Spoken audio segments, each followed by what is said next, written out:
다음과 같이 인구 조사에 사용하는 프로그램을 작성해 보자 해요. 문제를 좀 간단하게 하기 위해서 어떤 한 특정 빌라에 거주하고 있는 거주자들의 수를 조사하는 프로그램으로 좀 제안을 해봅시다. 이 빌라는 4층짜리 빌라이며 각 층에는 오로지 한 가구만 거주한다라고 가정을 할 거예요. 한 층에 두 가구가 거주하는 일은 없다라고 가정을 해볼 것입니다. 따라서 인구조사원은 1층부터 4층까지, 물론 4층에서부터 1층으로 거꾸로 내려올 수도 있지만 일반적으로는 올라가면서 각 세대를 방문을 해서 각 가구에 거주하고 있는 인원수를 입력받고, 그 입력받은 정보는 단순히 누적함만 구하는 것이 아니라 몇 층에 몇 명이 살고 있다라는 정보들을 따로따로 분리해서 유지하도록 해볼 것이에요. 따라서 모든 입력을 마치고 나선 각 가구별 인원수와 총 거주 인원수를 한 번에 출력하는 형태로 프로그램을 작성을 해보고자 하는 것입니다.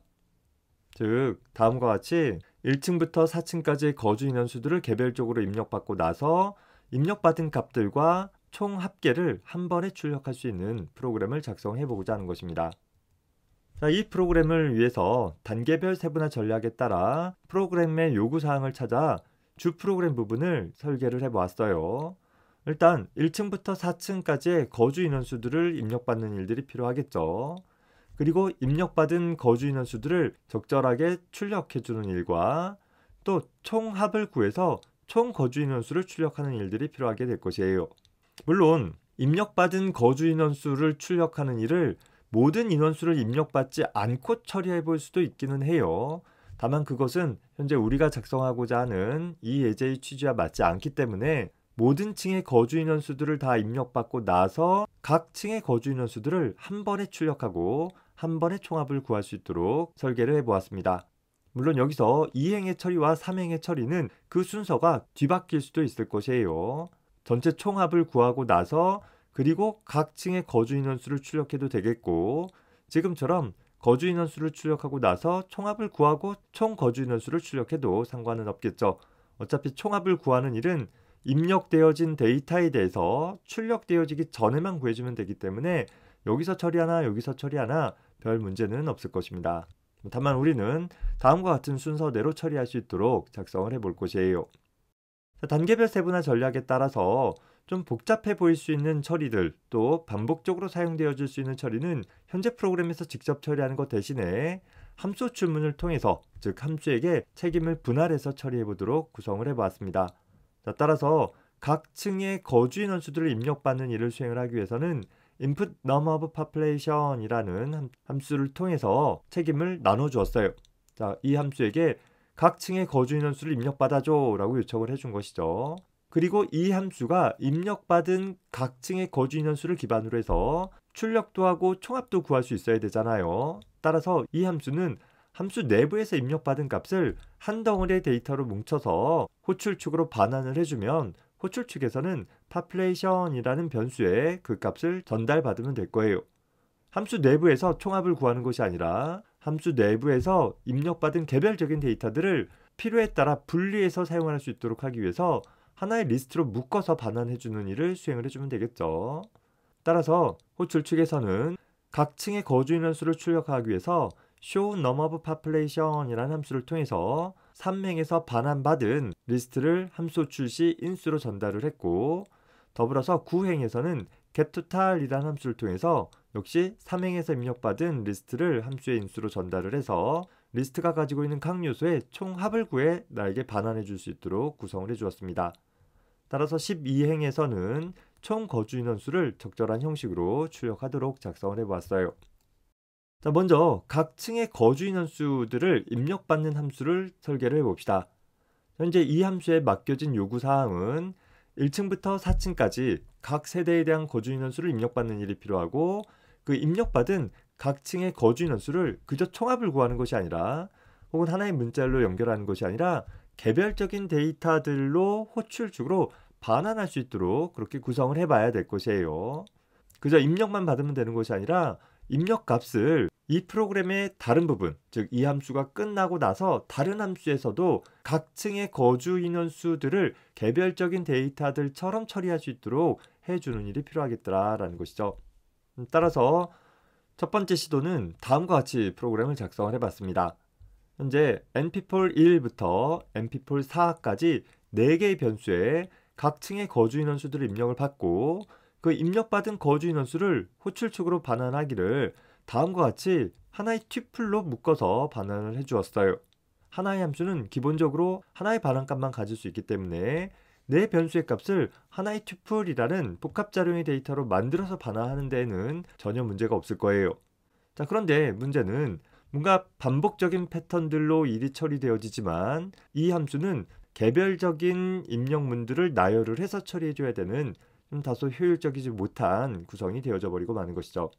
뭐 지금처럼 4층 정도라고 한다면 직접 문장들을 복사해서 코드를 작성하는 것이 그리 번거롭지 않을 수 있어요. 그런데 더 많은 횟수만큼 반복해야 한다라고 한다면 그때는 우리가 프로그램을 좀 더 효율적으로 작성하고 싶은 생각이 들 수 있겠죠. 따라서 두 번째 시도는 현재 for 반복문을 이용해서 1부터 4까지 변화해 가면서 F층의 거주 인원수를 입력받도록 할 수 있는 구문을 반복적으로 처리할 수 있도록 설계를 해봤어요. 1층부터 4층에 대한 거주 인원수를 입력받는다라는 일이 다소 반복적으로 일어나잖아요. 입력받는 구문 그리고 입력받은 값을 변수에 저장한다라는 구문은 거의 똑같단 말이에요. 다만 차이점은 입력받고자 하는 층수들과 그 입력받은 데이터들을 어떤 변수에 넣을 것이냐라는 부분들이 각 층마다 좀 다른데 하나의 프롬프트로 표시되어질 출력문은 우리가 반복문을 통해서 간단하게 구성을 해볼 수 있을 거예요. 다만 입력받은 값을 저장할 변수명은 변수명 자체가 하나의 고유한 식별자이기 때문에 반복문 안에다가 집어넣어서 반복적인 처리로 이 처리를, 즉 서로 다른 변수에다가 입력값을 집어넣는 처리를 할 수 없게 되어지는 문제가 생기게 되어진다라는 거예요. 즉 이렇게 입력받은 값을 변수에 저장을 해줘야 되는데 자, 문제는 현재 np폴 1, 2, 3, 4라는 4개의 변수를 하나의 반복문 안에서 입력값을 저장받을 목적으로 사용을 할 수 있는 구조를 쓸 수 없더라라는 거예요. 개별적인 변수는 그 자체로 고유한 식별자이기 때문에 어떤 연산식을 통해서 만들어낼 수 없기에 이 반복문을 통해서 입력받은 값은 다음과 같이 같은 변수에다 집어넣을 수는 있지만 서로 다른 변수에 집어넣을 수 없는 문제점에 봉착하게 되어진다라는 거예요. 즉, 이 구문이 수행되어지고 나면 1층부터 3층까지의 입력값들은 모두 무시되어지고 마지막에 입력한 4층의 입력값만 np폴에 저장이 되어지고 마는 거잖아요.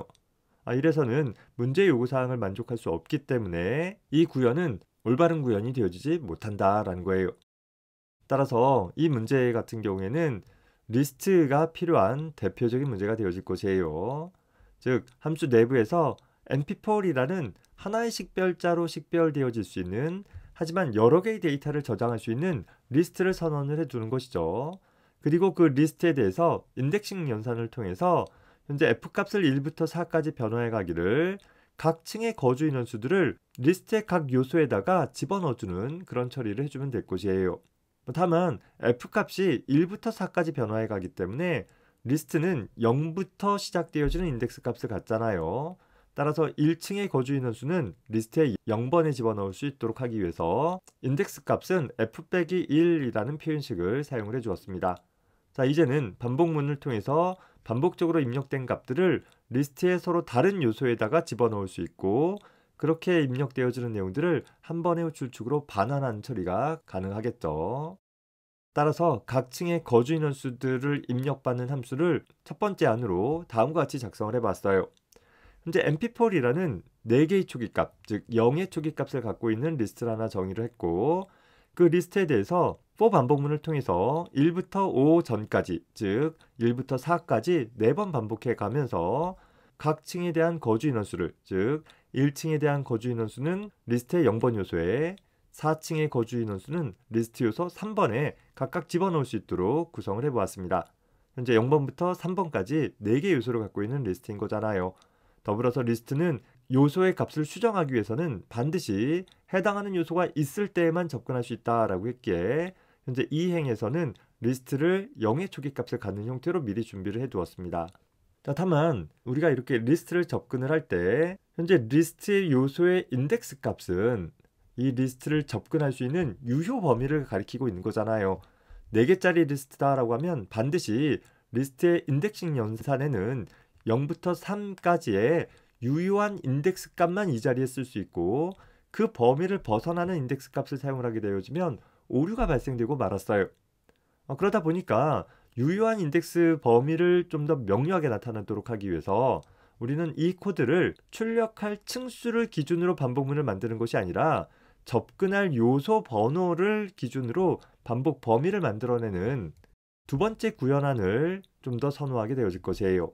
더불어서 for 반복문 역시 그저 우리는 4번 반복하면 되는 상황인 거잖아요. 따라서 0,4라는 표현이 아니라 그저 range 괄호 4라는 표현을 통해서 내부적으로 0부터 3의 인덱스를 만들어낼 수 있고 그렇게 만들어진 인덱스 값을 갖고 있는 f라는 변수를 각 루프 주기마다 저장되어질 요소의 인덱스 번호로 삼을 수 있게 되어지는 거죠. 자, 다만 리스트의 0번 요소에 저장되어질 것은 0층의 거주 인원수가 아니라 1층의 거주 인원수가 되어질 테니까 이제는 출력할 층수를 f 변수를 이용해 하나의 연산식을 통해서 구성을 해주면 똑같은 수행 결과를 얻을 수 있게 되어질 것이에요. 더불어서 현재 이 빌라의 층수가 더 늘어나거나 더 줄어드는 경우에도 좀 더 유연하게 대처할 수 있도록 프로그램을 작성한다라고 한다면 리터럴 값을 통해서 몇 번 반복하도록 할 것인지를 지정하는 것 대신에 리스트의 길이 값을 구하고 그 길이를 이용해서 반복 횟수를 설정을 해주는 일을 할 수 있다라고 하면 그저 초기 값의 개수의 변경만으로 총 반복 횟수를 자동으로 수정하는 효과를 얻을 수도 있을 것입니다. 자, 다만 이 두 번째 프로그램은 분명히 첫 번째 안보다 좀 더 가독성 있고 좀 더 유연하게 처리될 수 있는 여지도 있긴 하는데 가장 큰 문제는 이 공이행에 대한 문장일 거예요.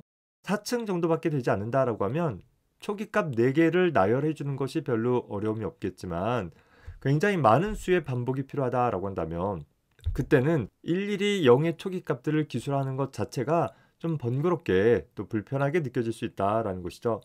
어차피 이 초기값들은 사용되어지지도 않잖아요.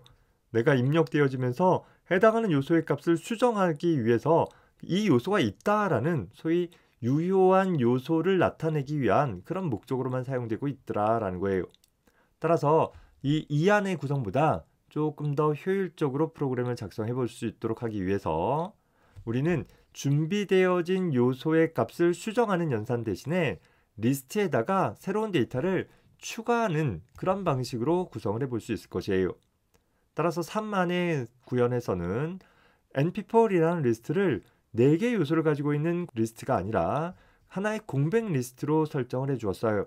자, 그리고 반복하기를 4번 반복해 나가면서 즉 0부터 3까지의 인덱스 값을 만들어 나가면서 각 층의 거주 인원수를 입력받고 그 입력받은 거주 인원수를 공백 리스트인 np4에다가 추가하는 형태로 구성을 해볼 수 있을 것입니다.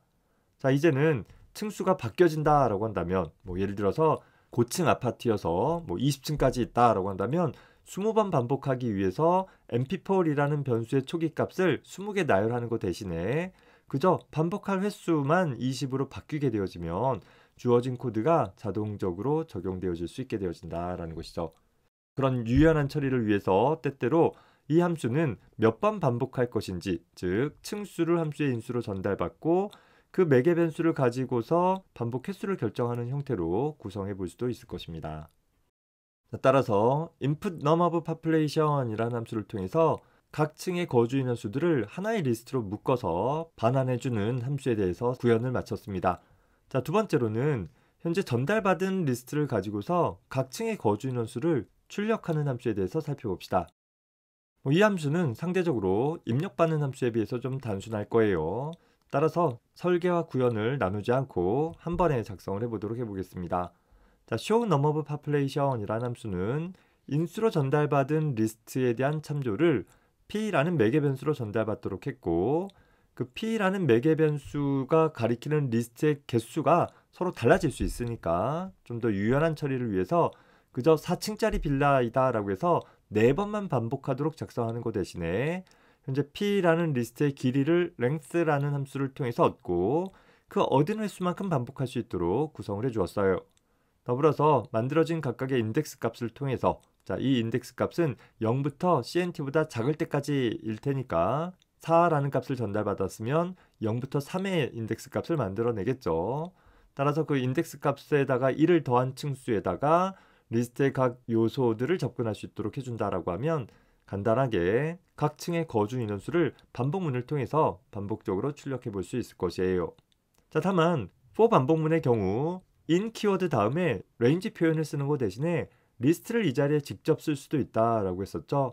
자, 따라서 두 번째 구현에서는 매개 변수 p로 전달받은 리스트를 in 키워드 다음에 직접 작성을 해서 해당하는 리스트로부터 전달받은 한 요소 값을, 자, 이제는 더 이상 인덱스 값이 아니라 리스트에 담겨있는 요소 값, 즉 각 층의 거주 인원수를 받게 되어지는 거죠. 첫 번째로 얻은 값이 1층의 거주 인원수가 되어질 테니까 그 순서대로 화면에 직접 출력할 수 있도록 구성을 해주었어요. 자, 다만 출력할 때 현재 몇 층의 거주 인원수이다 라는 것들을 나타내기 위해서는 앞선 1안에서는 for 반복문이 수행되었을 때 이 인덱스 값이 변화되어져 갔기 때문에 그 인덱스 값을 통해서 직접 출력하면 됐었어요. 자, 그런데 두 번째 구현에서는 리스트를 접근하기 위한 인덱스 값이 이 폼은 내부적으로 처리가 되어지기 때문에 P라는 리스트에 특정 인덱스 번째에 대한 요소가 반환되어지는 것이지 인덱스가 반환되어지는 것이 아니기 때문에 현재 폼은 안에서 층수를 출력하기 위해서는 우리는 별도의 변수를 하나 준비해 두고 그 변수의 값을 출력하는 일을 반복적으로 처리해 나가되 그 변수를 변화시키는 일을 내가 따로 처리해주는 좀 번거로운 작업들이 동반이 되어지게 되었습니다. 마치 while 문을 이용해서 반복 횟수를 직접 카운트하는 것처럼 for 문을 통해서 층수를 직접 카운트해 나가면서 변화시켜 나가면서 반복적으로 처리할 수 있게끔 프로그램을 작성을 한 것이죠. 그러다 보니까 이 경우에 리스트의 요소를 접근한다라는 것은 1안보다는 조금 더 간단하지만 전체적인 구성을 본다라고 하면 이렇게 인덱스 값을 직접 접근하는 것보다 아예 for문에서 접근되어지는 인덱스를 이용하는 1안 역시 상대적으로 그리 복잡해 보이지 않을 수 있을 것입니다. 1안과 2안 중 어떤 것이 더 낫다, 나쁘다의 문제가 아니라 다양한 구성이 있다라는 점 확인을 해두면 좋겠습니다. 따라서 주 프로그램부에 각 층의 거주 인원수를 출력해주는 함수도 구현이 끝났어요. 자, 그리고 세 번째로 각 층의 거주 인원수의 총합을 구해주는 getTotal이라는 함수를 구현을 해보도록 해보겠습니다. 자, getTotal이라는 함수 역시 함수의 매개 변수로 하나의 리스트에 대한 아이디를 전달받게 될 거예요. 따라서 이 함수는 매개 변수 lst로 전달받은 리스트의 각 요소들, 즉 4층짜리 빌라이니까 0번 요소부터 3번 요소까지의 총합을 구해서 호출축으로 반환을 하고 호출축에서는 총합을 적절히 출력할 수 있도록 구성을 해볼 수는 있을 것입니다. 각 요소의 개수가 4개 정도밖에 되지 않는 경우에는 직접 이렇게 작성해도 충분하겠지만 리스트의 요소의 개수가 4개가 아닌 경우, 즉 더 길어질 수도 있고 줄어들 수도 있죠. 또 현재 매개 변수로 전달받은 리스트의 길이가 몇 개인지 알 수 없는 상황이다 라고 한다면 이렇게 직접 4개 요소에 대해 총합을 구하도록 작성하는 것은 이 함수의 활용도를 좀 떨어뜨려 버리고 유지보수하기 어려운 코드가 되어질 수 있을 것입니다. 따라서 리스트를 이용한 좀 더 일반화되어진 형태로 작성을 해보고자 합니다. 리스트라는 것은 다수 데이터들의 묶음이다 라고 했었죠. 따라서 그 묶여진 데이터들에 대해서 반복적인 처리들에 종종 용이하게 사용되어질 수 있기 때문에 리스트가 사용되어졌다라고 하면 아마도 반복문이 같이 나타나는 것이 일반적인 유형이 될 것이에요. 따라서 앞서서 누적 합을 구하는 다음의 연산은 가만히 보면 현재 더하기라는 연산자는 이항 연산자인 거잖아요. 4 요소의 덧셈이 한 번에 일어나는 것이 아니라 한 번에 2개 요소씩 더하는 일들이 순차적으로 일어나게 될 거예요. 모두 다 더하기 연산자이니까 결합규칙이 왼쪽에서 오른쪽 방향으로 적용되어져서 0번과 1번 요소가 먼저 더해지고 그 결과값이 만들어진다면 그 결과값에다가 2번 요소를 더해지고 다시 그 결과값이 만들어지면 그 결과값에다가 3번 요소를 더하는 과정을 통해서 4개 요소가 순차적으로 더해진다라는 거예요. 따라서 이 처리를 개별적인 문장으로 나눠보면 다음과 같이 작성이 되어질 수 있을 것이에요. total이라는 변수에 0번과 1번 요소의 합을 구하고 그 결과에다가 2번 요소를 더하고 그 결과에다가 3번 요소를 더해볼 수 있다라는 것이죠. 따라서 3행과 4행은 똑같은, 즉 인덱스 번호만 다를 뿐 똑같은 처리들이 반복되어지는 것들을 볼 수 있어요. 즉 반복문을 통해서 인덱스 변수의 범위를 변화시켜 나가기를 이 연산들을 반복적으로 처리해주면 된다라는 거죠. 자, 다만 우리가 반복문을 만든다라고 한다면 가급적이면 반복 범위를 더 넓게 잡을 수 있도록 더 많은 문장들이 반복되어질 수 있도록 작성해주는 것이 좀 더 바람직할 수 있다라고 했었어요. 현재 이 행의 처리가 반복적인 패턴처럼 구성을 변경할 수 있는 여지를 한번 생각해보자 라는 거예요. 따라서 이 행에서 토탈이라는 변수에 0번 요소와 1번 요소의 합을 집어넣는 것 대신에 0번 요소로 토탈이라는 변수를 초기화해주고 그리고 1번 요소는 토탈 변수의 누적 합을 구하는 연산을 처리해본다라고 하면 이제는 2번 요소와 3번 요소의 합뿐만 아니라 1번 요소부터 3번 요소까지의 합이 반복적인 패턴으로 나타내질 수 있더라라는 거예요. 더 나아가서 이 행의 값 역시 나머지 표현처럼 만들고자 한다라고 한다면 토탈이라는 변수를 0의 초기값을 갖도록 하고 나서는 리스트의 모든 요소들을 같은 패턴으로 더해가는 연산을 구성해 나갈 수 있게 되어지는 거죠. 따라서 LST라는 리스트에 0번 요소부터 3번 요소까지, 즉 모든 요소에 대해서 순차적으로 토탈이라는 0으로 초기화되어진 변수의 누적합 구하는 처리들을 수행을 할 수 있는 형태로 코드를 만들어 볼 수 있는 것입니다.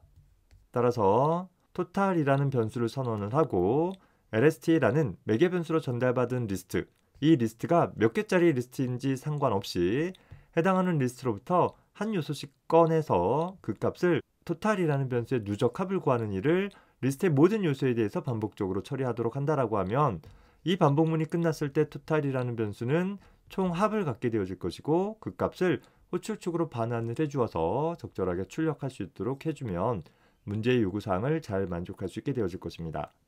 이왕 우리가 함수를 만든 것 그저 네 요소를 갖는 리스트의 합계만 구하는 것이 아니라 임의 길이를 갖는 리스트에 대해서도 합계를 구할 수 있도록 해준다라고 하면 좀 더 활용성 있는 활용도가 좋은 함수가 되어질 수 있다라는 것이죠.